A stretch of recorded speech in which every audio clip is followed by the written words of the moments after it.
नमस्कार। आप देख रहे हैं स्पेशल कवरेज न्यूज। मैं हूं आपके साथ शिव कुमार मिश्रा।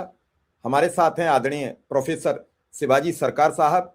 आप सब लोग नाम से परिचित हैं और सर के कारनामों से भी परिचित हैं कि सच्चाई की बात कहने में हमेशा मुखरता रखते हैं। मुझे लगा कि बजट है तो सर से बात की जाए। सर, आपका बहुत बहुत स्वागत और अभिनंदन। बहुत धन्यवाद सर, आज बजट प्रस्तुत हो गया है जी। लोग जानना चाहते हैं इस बजट से देश को क्या मिला। मार्केट धराशायी हो गया, सोना चांदी धराशायी हो गया है और कल क्या होगा अभी किसी को पता नहीं है। इतवार को लोग सुकून से सोते थे, रविवार को वो सुकून भी आज चला गया और 8 लाख करोड़ रुपया डूब गया। बेशक देखिए, बजट में जो है सवाल ये है कि जब बजट वित्त मंत्री प्रस्तुत कर रही थी तभी बाजार जो है तेजी से नीचे की ओर जा रहा था। इसका अगर तात्पर्य आप ढूंढे यानी कि बाजार का बजट पर कॉन्फिडेंस नहीं रहा। वित्त मंत्री ने शुरू में जो कहा कि हम बजट में फिस्कल डेफिसिट को 4.4 से 4.3% ले आएंगे, यानी थोड़ा घट जाएगा। पर उसके बाद जब उन्होंने आंकड़े दिए उसमें उन्होंने कहा कि 17 लाख करोड़ से ज्यादा जो है घाटा रहेगा और लगभग 11 लाख करोड़ जो है बाजार से उठाना पड़ेगा। 6-7 लाख करोड़ जो है वो स्मॉल सेविंग्स से आएंगे। स्मॉल सेविंग्स जो है, जो नेशनल सेविंग सर्टिफिकेट वगैरह जो चीजें होती हैं, किसान विकास पत्र वगैरह, ये सारी चीजें उसी में आती हैं। तो उसमें जो लोगों का सेविंग्स होता है उससे लगभग 6 लाख करोड़ आएगा और बाकी सारा जो है उन्होंने कहा मार्केट बोरोइंग होगा, यानी कि बाजार से बाजार के इंटरेस्ट पे उठाया जाएगा। अब बाजार के इंटरेस्ट का मतलब आप समझ लीजिए, बाजार का इंटरेस्ट जो है, बाजार में पैसे की आमद बहुत ज्यादा नहीं है, जितनी है उसी में से पब्लिक सेक्टर, प्राइवेट सेक्टर, सरकार सभी को लेना है। तो जब सरकार खुद आकर पैसा उठाने लग जाती है औरों के लिए वो कम पड़ जाता है, तो इंटरेस्ट रेट भी बढ़ जाता है। जो बाजार से इंटरेस्ट ले देते हैं, मार्केट इंटरेस्ट जो है वो बढ़ जाता है। यानी सरकार जो है बढ़े हुए दरों पर उधार लेगी और उससे सरकार अपनी गवर्नेंस चलाएगी। जबकि वैसे देखा जाए तो जीएसटी और इनकम टैक्स के हिसाब से जो रेवेन्यू फ्लो है वो एक स्टेबल हो गया है। रेवेन्यू फ्लो स्टेबल होने के साथ साथ जो है सरकार की एक्टिविटीज नहीं बढ़ी। मार्केट को इसकी चिंता है, मार्केट को इसकी चिंता है कि सरकार कई सालों से कैपिटल एक्सपेंडिचर करते चले जा रही है, रेलवेज में हो, तमाम सड़कों पर हो, घर बना, जो सरकारी बिल्डिंगें बन रही है उस पे हो, इन सब चीजों पे खर्चे बढ़ते जा रहे हैं। एआई का इंफ्रास्ट्रक्चर बनना है, उस पे भी बढ़ेगा, सारी चीजें होती जा रही हैं। पर जो पुराने बनिए होते हैं, मैं शब्द बनिए का ही इस्तेमाल कर रहा हूं, उनकी यहाँ पर कोशिश रही है कि इंफ्रास्ट्रक्चर पर ज्यादा खर्च न किया जाए। क्यों? क्योंकि इंफ्रास्ट्रक्चर मतलब आप घर बनाएंगे या कुछ भी चीज बनाएंगे, उसकी लाइफ बहुत थोड़ी सी होती है। हर 2-3 साल में उससे फिर इन्वेस्ट करना पड़ेगा, तब जाकर वो घर रहने लायक होता है। और अगर आप इन्वेस्ट नहीं करते हैं तो घर रहने लायक नहीं रहता है। इसलिए आम तौर पर ट्रेडिशनली जो है, जब हम इंफ्रास्ट्रक्चर बनाते थे तो सिंपल होता था। अगर आप देखें ब्रिटिश टाइम से जो रेलवे की स्टेशन बनी, बड़ी सीधी सादी होती है। स्टेशन के अंदर आज भी आप कई प्रदेशों में चले जाए, चाहे राजस्थान हो, गुजरात हो, उत्तर प्रदेश के छोटे शहरों हो, आप सीधे सड़क से प्लेटफॉर्म पे जा सकते हैं और प्लेटफॉर्म से सीधे सड़क पे आके उतर सकते हैं। कहीं कोई रोक टोक नहीं होती है। ये होती है सस्टेनेबल इंफ्रास्ट्रक्चर। पर उस पे जब आप रंग रोगन ज्यादा लगाते चले जाते हैं तो आपके खर्चे बढ़ते चले जाते हैं, पर आउटपुट जो है उतना ही रहता है या कम हो जाता है, क्योंकि इन्वेस्टमेंट के हिसाब से कम हो जाता है। तो इंफ्रास्ट्रक्चर के मामले में सारी चीजें ऐसी ही होती है। अब आप रेलवे के लिए उन्होंने किस पे दिया है, हाई स्पीड रेल पे ज्यादा खर्चे किए, बुलेट ट्रेन वगैरह ये सारी चीजें जो है उस पे खर्चे किए। पर अगर आप गुजरात पे चले जाएं या यूपी में चले जाएं, जो नॉर्मल एवरेज ट्रेन स्पीड की जो ट्रेनें होती हैं उनका इस्तेमाल ज्यादा होता है, उनके स्टॉपेजेस भी होते हैं, ज्यादा होते हैं।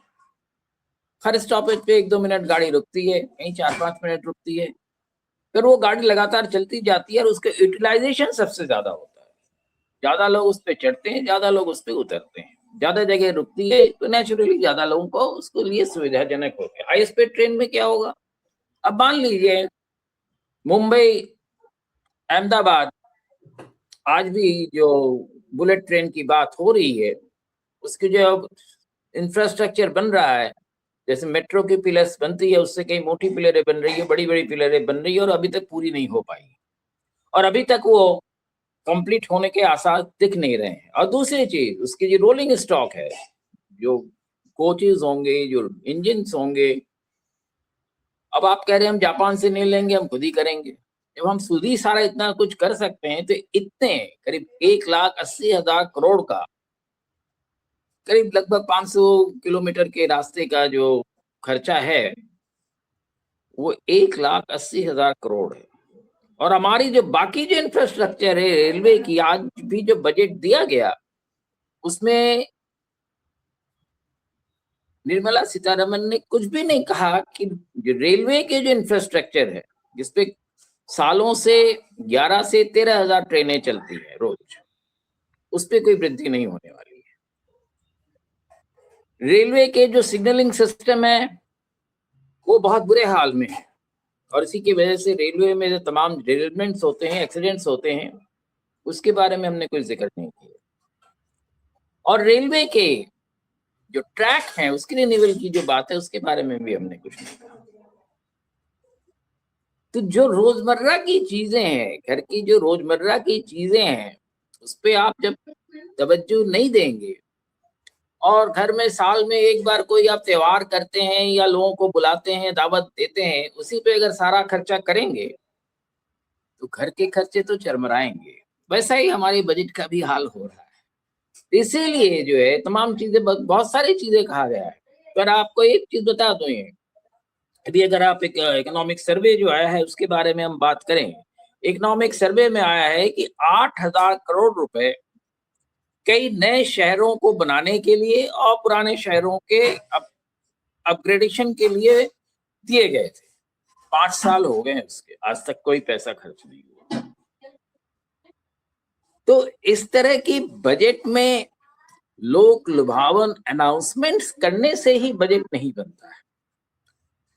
जी, इस बजट में आम नागरिक का कहीं स्थान दिखा? जैसे हर बार बजट में कुछ टैक्सेशन में डिफरेंस आते थे, बदलाव आते थे, क्या टैक्स आम नागरिक की एक बड़ी मांग थी?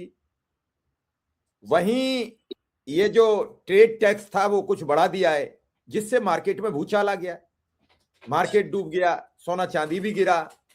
तो इन सब पर सरकार ने क्या सोचा है, आम नागरिक को क्या दिया? देखिए सोना चांदी तो गिरना ही था,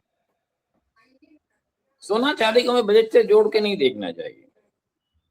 सोना चांदी में जिस तरह से उछाल आया था वो आर्टिफिशियल था और वो आर्टिफिशियल उछाल जो है बाजार में कभी काफी दिनों तक रहता नहीं है।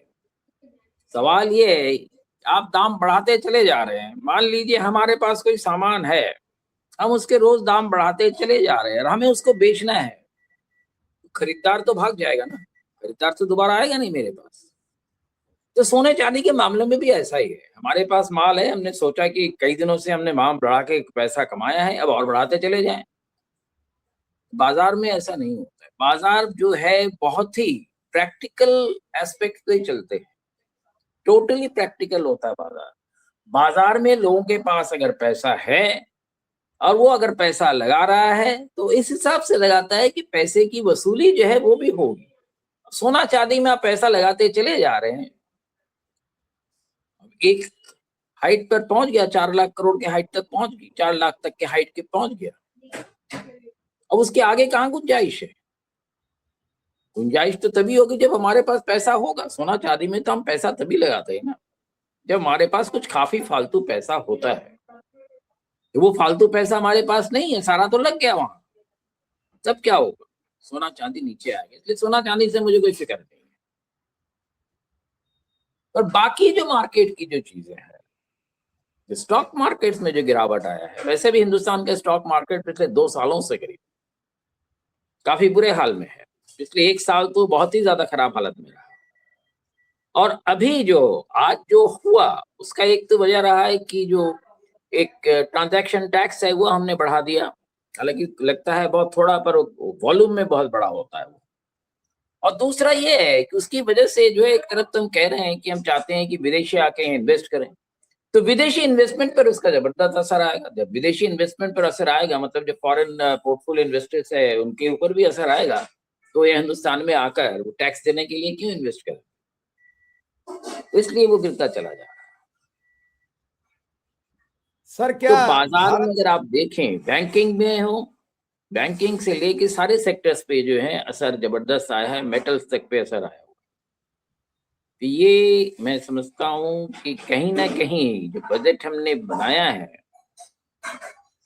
जो प्रायोगिक चीजें हैं, जो प्रैक्टिकल एस्पेक्ट्स हैं, जो रियलिटी है, जब उसके ख्याल हम नहीं रखते हैं तो इस तरह के असर देखने को मिलता है। और ऐसा असर 99 के बाद शायद पहली बार हमें देखने को मिल रहा है कि सारे स्टॉक मार्केट्स जो आज खास करके खोले गए थे, जैसे दिवाली पे खोला जाता है मुहूर्त ट्रेडिंग के लिए, वैसे ही आज खोला गया था एक मुहूर्त के लिए, और उस मुहूर्त जो मुहूर्त है सही नहीं निकला। सर आपका अपना एक लंबा अनुभव पत्रकारिता से लेकर और पत्रकारिता पढ़ाने तक, जिम्मेदारियों भरा सफर, आज का रविवार क्या देश के लिए काला दिन साबित हो गया? ये मैं नहीं कहना चाहूंगा देश के लिए काला दिन साबित होगा ये, पर निश्चित रूप से एक मुश्किल दिन तो रहा है। क्योंकि हमने जो बजट के जो हमारे, देखिए बजट में एक जो सबसे बड़ी बारीक चीज जो है जिसको बाजार समझता है, और बाजार ने उस समझ के हिसाब से आज रिएक्ट किया है, जो हम आम आदमी हैं हम उसको नहीं समझ रहे हैं। बजट का जो एक फोकस है, एक तो चुनावी स्टेट है नॉर्थ ईस्ट बुद्धिस्ट सर्किट, दक्षिण के केरला, तमिलनाडु, उड़ीसा और बंगाल भी ले लीजिए, तो वहां कोकोनट, कोको, सैंडलवुड और मछली पालन, इसका बूस्ट दिया गया है। उन चुनावी स्टेट के देखते हुए एक चुनावी बजट बनाया गया उसके हिसाब से। ये चुनाव सेंट्रिक जब आप बजट बनाते हैं कुछ खास एरियाज के लिए, तो वो अपने आप में एक बहुत सही चीज नहीं है। दूसरी सबसे बड़ी चीज जो बजट में हुआ, पिछले कई बजट में हमने देखे कि बहुत ज्यादा जो सामान्य रूप से भारत के जैसे देश में होना चाहिए, कृषि पर एक बहुत बड़ा एक हमारा ध्यान रहता था, स्ट्रेस होता था। इस बार हमने कृषि से अपना ध्यान हटा लिया। वित्त मंत्री ने भी 43 मिनट तक कृषि के बारे में कोई जिक्र किया नहीं, और जब कृषि के बारे में जिक्र किया उसके साथ मैन्युफैक्चरिंग की बात वो करने लगे, क्योंकि मैन्युफैक्चरिंग ईयू के साथ हमारा जो यूरोपियन यूनियन के साथ जो फ्री ट्रेड एग्रीमेंट हुआ है उसके हिसाब से कहा जा रहा है कि हमारा मैन्युफैक्चरिंग बढ़ेगा, क्योंकि हमें एक्सपोर्ट्स बढ़ाना है और ईयू को हमारा एक्सपोर्ट्स और बढ़ाना है। पर उसके जो प्रैक्टिकल एस्पेक्ट अगर देखें, अगर यही था, अमेरिका के साथ तो दशकों से हमारा एग्रीमेंट रहा है, ऑफिशियली हो ना हो हम ट्रेड करते रहे हैं, सामान भेजते रहते थे, पर हमारा मैन्युफैक्चरिंग तो उस तरह से नहीं बढ़ा। अचानक यू के साथ एक एफटीए होने से हमारा मैन्युफैक्चरिंग बढ़ जाएगा, ये अपने आप में एक सोच बहुत सही नहीं है। दूसरी चीज, सोच सही क्यों नहीं है? सोच इसलिए नहीं सही है कि ईयू के साथ फ्री ट्रेड एग्रीमेंट हुआ है कि हम भी भेजेंगे, हम भी आपके बाजार में जाएंगे और आप भी हमें अपने बाजार में आने देंगे।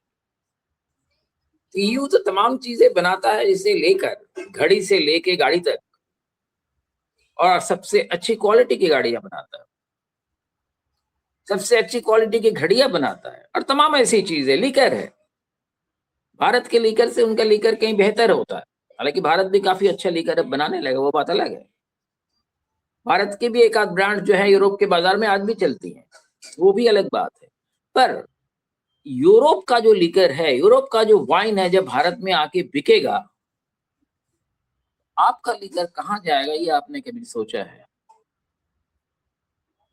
तो सवाल यह है कि मैन्युफैक्चरिंग कह रहे हैं बढ़ाएगा, हम यूरोप में भेजेंगे, और यूरोप का सामान जो हिंदुस्तान में आएगा, गाड़ी से लेके तमाम चीजों तक, उसका असर हमारे ऊपर कैसे पड़ेगा, हमने कभी सोचा नहीं। ब्लेड भी, आज भी हमारा जो ब्लेड है जिसपे सबसे ज्यादा लोग आज खरीदते हैं, किसी विदेशी कंपनी का बनाया हुआ ब्लेड हम खरीदते हैं, और वो आकर जब यहीं बनाने लगेगा तब क्या होगा? तो हमने इन बातों को नहीं सोचा, और हम जो है एक कहते हैं कि एक जनता में एक यूफोरिया क्रिएट कर रहे हैं कि हमने एक बहुत बड़ा पॉलिटिकली बड़ा अच्छा काम किया है। देखिए, बजट में पॉलिटिक्स होती है, पर सिर्फ पॉलिटिक्स से बजट नहीं चलता है। बजट के अपने फंडामेंटल अलग हैं, जिसमें कि ठोस, आप कह सकते ठोस रुपया उसमें काम आता है, और रुपया भी हमारा ठोस नहीं रहेगा। 52 रुपए के $1 का जो मतलब है कि रोज हमारी जो एक्चुअल जो इन्फ्लेशन है, महंगाई जो है वो बढ़ता चला जा रहा है। रोज अगर रुपया 10-10, 20-20, 1-1 रुपया घटता जाता है, तो हमारे क्यों बढ़ रहा है? क्योंकि हमारे रुपए की परचेजिंग पावर कम होती चली जा रही है, और ये आज से नहीं हो रहा है। अब मैं कहूँ, आप कहेंगे कि आप बीजेपी सरकार के लिए, नहीं, बीजेपी सरकार के लिए नहीं, ये जो मनमोहन सिंह की लिबरलाइजेशन का जो दौर जब से आया और ग्लोबलाइजेशन का, तब से जो है रुपया लगातार, अगर आपने 91 में देखे, 91 में रुपया करीब 25 रुपए के आसपास था $1 का, कभी कभी कम भी था, और आज वो 92 रुपए होता जा रहा है। इस बीच रुपया शायद ही कभी उसका दाम घटा हो। 2014 से 54-58 रुपए से लेके आज तक हम 92 रुपए आ गए, और घटता ही चला जा रहा है। तो कहीं हमारे जो पूरे इस रुपए की जो एक स्ट्रेटेजी है, कहीं ना कहीं उसमें हमारी एक गलती है, जिसको हम सुधार नहीं पा रहे हैं। ये हमें मान के चलना पड़ेगा। और आप कह रहे हैं कि हमारा एक्सपोर्ट्स बढ़ेगा, एक्सपोर्ट्स तो बढ़ेगा, पर एक्सपोर्ट्स बढ़ेगा हमारे घटे हुए दामों पर। रुपए के हिसाब से जो घटे हुए दाम है, उसका फायदा वो लेगा जहां पे हम एक्सपोर्ट करेंगे, तो उसका भी फायदा जितना हमें होना चाहिए वो नहीं हो रहा या नहीं होगा। ये सारी चीजें जो है बजट में, मैं सीधे से कहता हूं, बजट जो है फार्म टू फैक्ट्रीज हो गया है। कृषि पर हमारा ध्यान कम हो गया, और हम सोच रहे हैं कि फैक्ट्री के प्रोडक्शन से हम अपनी इकोनॉमी को बढ़ाएंगे। भारत की जो सामान्य व्यवस्था है वो कृषि आधारित है। कृषि अच्छी होगी तो व्यापार भी अच्छा होगा, सारे चीजों, हर जगह खुशहाली होगी, लोगों के जेब में पैसा होगा। तो ये जब तक हम नहीं समझेंगे, तब तक जो है देश की हालत अच्छी नहीं होगी। देश की हालत कहां से अच्छी होगी जब लोगों की सेविंग्स अच्छी, सेविंग्स हमारी घटती जा रही है, कैसे अच्छी होगी?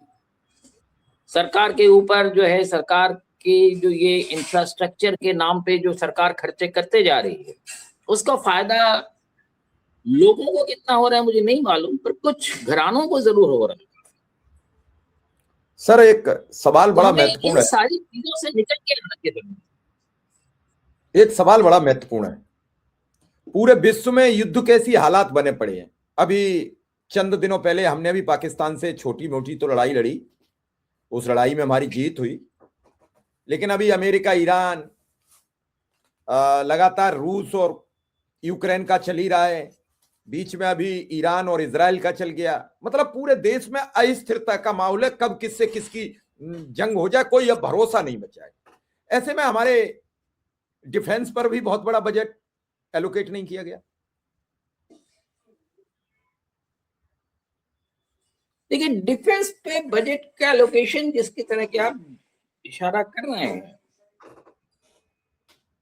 वो हम कुछ इसलिए भी नहीं कर रहे हैं क्योंकि हम चाह रहे हैं कि कुछ प्राइवेट सेक्टर जो है हथियार से लेके ड्रोन तक वो बनाए, कुछ एक बनाने भी लगे हैं। तो जब सरकारी क्षेत्र से चीजें हटती चली जाएंगी तो उतने डिफेंस के इन्वेस्टमेंट की जरूरत अपने आप सामने सीधी दिखती नहीं है। और जिस तरह का विश्व के बाजार में अफरा तफरी मची हुई है,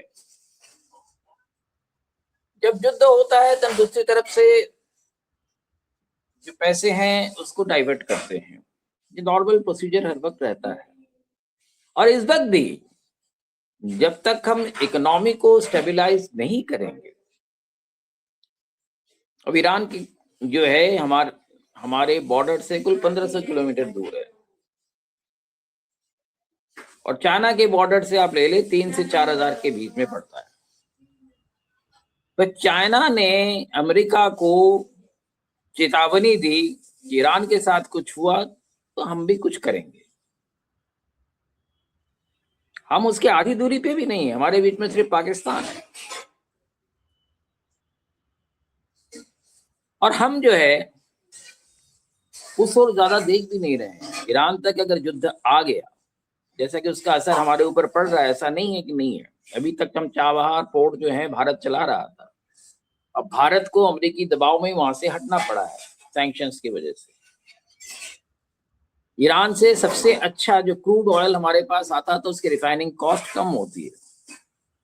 आज भी जो हिंदुस्तान पेट्रोलियम है, कुछ हद तक उसके पास वो तेल आता रहता था, और वो सबसे अच्छा जो पेट्रोल हमें मिलता था या डीजल भी हिंदुस्तान पेट्रोलियम का होता था। आज वो बंद हो चुका है। हमें हिम्मत नहीं है कि हम ईरान से लें। रशिया से हमने अपने घटा दिए हैं,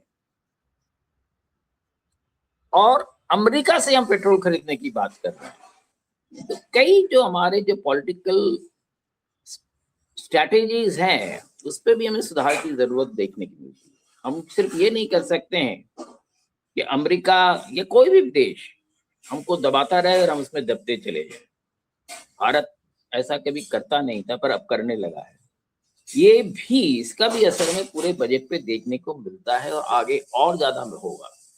अभी जो हम बात कर रहे थे, हमारे जो एक्सपोर्ट्स बढ़ेंगे, यूरोप को बढ़ पाएंगे या नहीं ये नहीं पता हमें, क्योंकि यूरोप के ऊपर भी सैंक्शंस हैं। अमेरिका के टैरिफ वहां भी है, भले ही 15% लगा, हमारे ऊपर 50 से ज्यादा है। तो अमेरिका जिस दिन चाहेगा कि यूरोप का बाजार हमारे लिए बंद हो, तो हम क्या बंद कर देंगे उसको, या यूरोप बंद कर देगा तमाम ग्रीनलैंड वगैरह की अफरा तफरी के बाद भी, हमें मालूम नहीं है। तो बजट में कहीं जो दूरदर्शिता होनी चाहिए, वो दूरदर्शिता थोड़ी सी और देखनी चाहिए थी। और इन दूरदर्शिता को हम न दिखाने की वजह से हमारे साथ कई तरह की आगे चल के समस्याएं आएंगी। और तो कई चीजों को मैंने जिक्र किया है, उन सारी चीजों को अगर देखें, हालांकि कहा जा रहा है, इकोनॉमिक सर्वे में भी कहा गया है, सरकार का भी कहना है कि इन्फ्लेशन घट रहा है, यानी महंगाई घट रही है। पर इकोनॉमिक सर्वे के एक दूसरे पार्ट में ये भी कहा गया है कि महंगाई जो वर्ल्ड सिचुएशन है और हिंदुस्तान की भी जो सिचुएशन है, उसके ऊपर महंगाई जो पे जिस पे कुछ काबू पाया गया है वो काबू में नहीं रहेगा।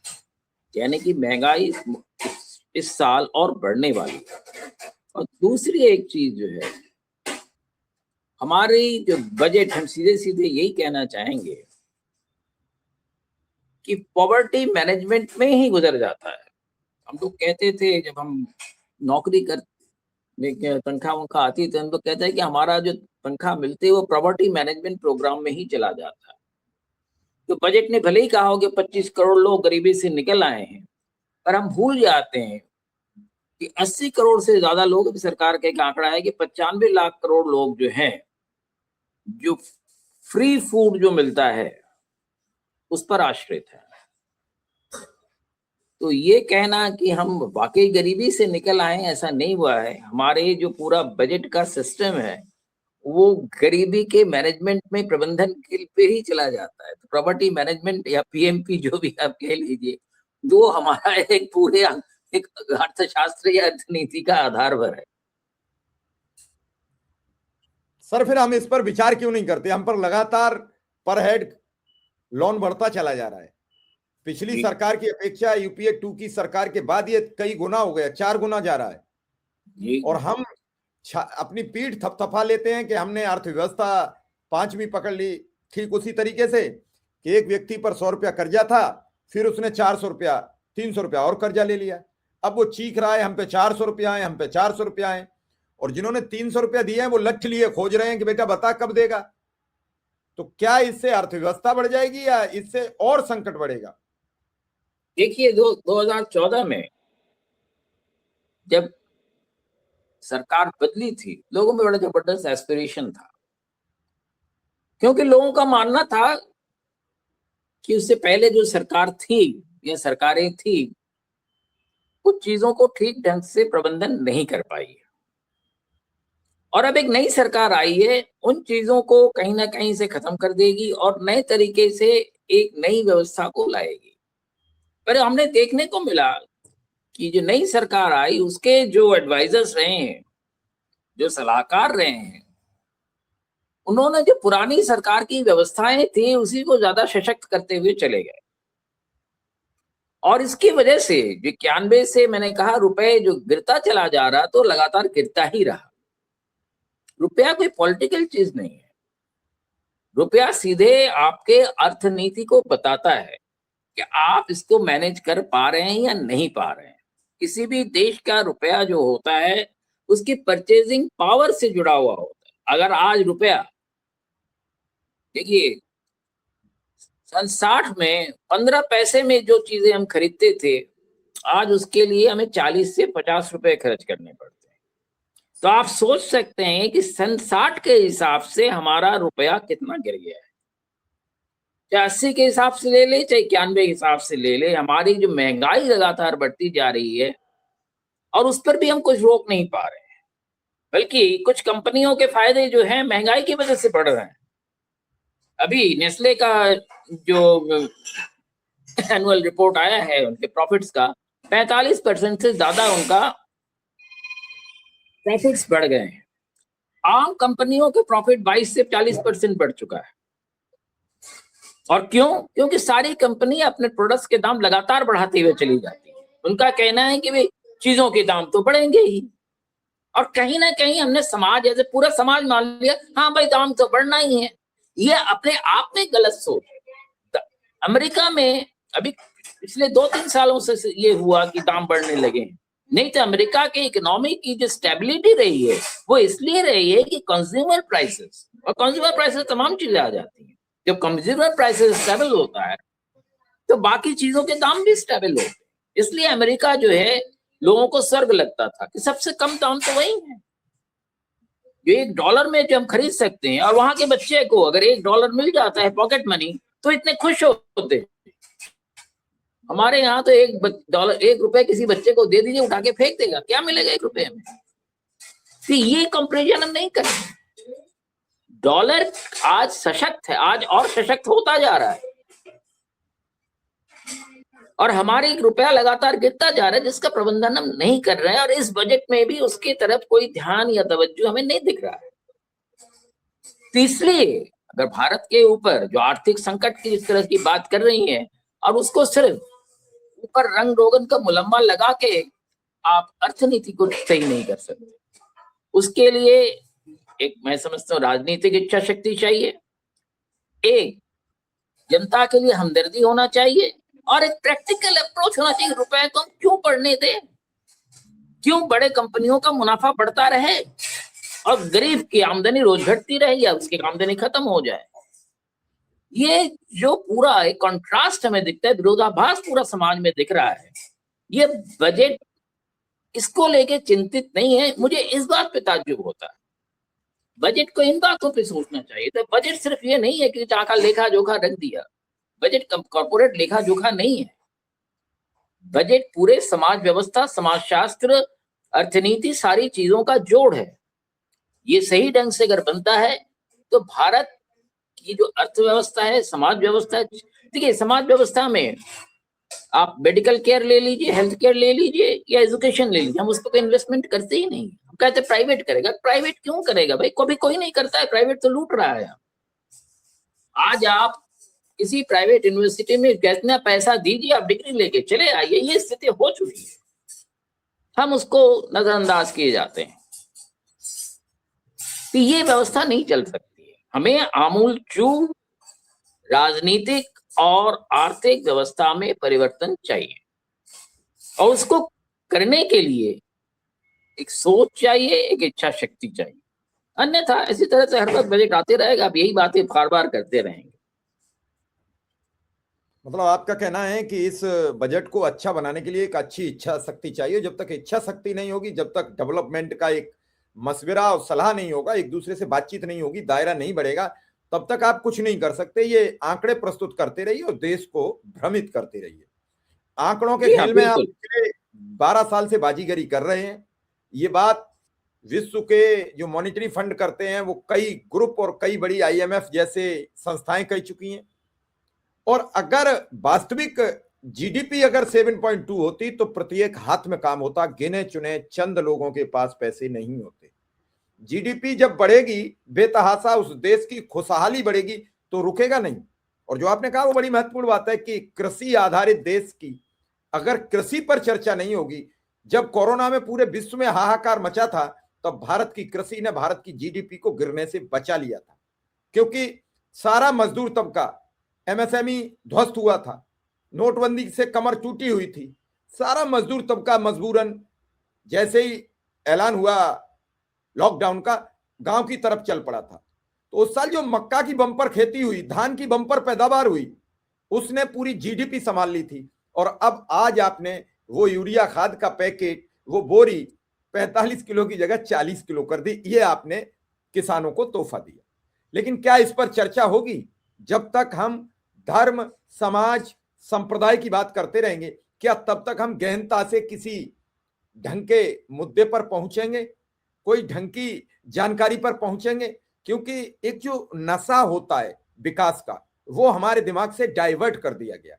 और विकास का नशा जब तक हमारे दिमाग में फिर नहीं चढ़ेगा, अगर ये सर की जिम्मेदारी नहीं है कि आपको जागरूक करें, आपकी स्वतः जिम्मेदारी है कि आपको पता होना चाहिए कि इस वर्ष जब बजट आया तो मेरे सर पर कितना कर्ज था और अगली वर्ष जब बजट आ रहा है तो मेरे सर पर कितना लोन बढ़ रहा है।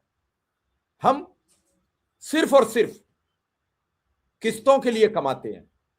हर महीने जो किस्त आ जाए, लोन की आ जाए, बैंक की आ जाए, घर की आ जाए, बाइक की आ जाए, गाड़ी की आ जाए, हम एक सिस्टेमेटिक EMI पर जिंदगी जी रहे हैं और उसके लिए हम करना कुछ नहीं चाहते हैं। हमें सरकार से पूछने की जरूरत थी। आज ऐतिहासिक बजट बताया जा रहा है टीवी चैनल्स पर और बड़े चटकारे लेकर लोग स्वीकार कर रहे हैं। क्या वो ईमानदारी से? मैं छोटी सी बात कहना चाहूंगा। मेरे ख्याल में हिंदुस्तान की जो पूरा प्रेस का सिस्टम है, उसमें टेलीविजन का जो सिस्टम है सबसे कमजोर है। वो सिर्फ चकाचौंध दिखाना चाहता है, बड़ी बड़ी बातें करना चाहता है, वो गहराई में कभी भी नहीं जाता है।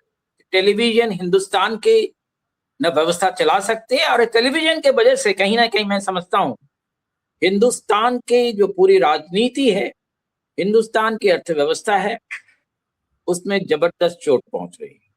IMF जो है, ऑन रिकॉर्ड है IMF के स्टेटमेंट्स, हमारे GDP के फिगर्स पे, ग्रोथ फिगर्स को वो कहता है इस पर हमें विश्वास नहीं है। ये हमारे लिए मैं समझता हूं सबसे बड़ी चोट है कि हमारे जो स्टैटिस्टिक्स होते थे, विश्व में उसकी मान्यता थी, आज उस पर कोई उंगली उठा रहा है। तो अगर आप जो सारी बातें कह रहे हैं उस पर एक व्यापक चर्चा होनी चाहिए जनमानस में, जनता में, राजनीतिक दलों में, और जनता को इन सारी प्रश्नों को करना चाहिए। जनता को वाहवाही की राजनीति नहीं करनी चाहिए, जनता को तो सही सही बात सीधे सीधे ठोकना चाहिए। आप हथौड़ा, जनता का काम है हथौड़ा चलाना, सरकार का काम है जनता की सेवा करना। भारत की सबसे अच्छी जो राजनीतिक व्यवस्था रही है 1996 से 2004 तक रही है, जब सरकारें अस्थिर रही हैं। 24 से लेके 48 पार्टियों की सरकारें होती थी और सारे जनता की भागीदारी होती थी और जो भी निर्णय लिया जाता था जनता के लिए लिया जाता था। वही सिस्टम होना चाहिए इस देश में। चलिए सर, आपने बड़ी महत्वपूर्ण जानकारी अंत में शेयर की है और आपने हमें अपना कीमती वक्त दिया, इसके लिए आपका बहुत बहुत आभार, बहुत बहुत धन्यवाद। बहुत धन्यवाद।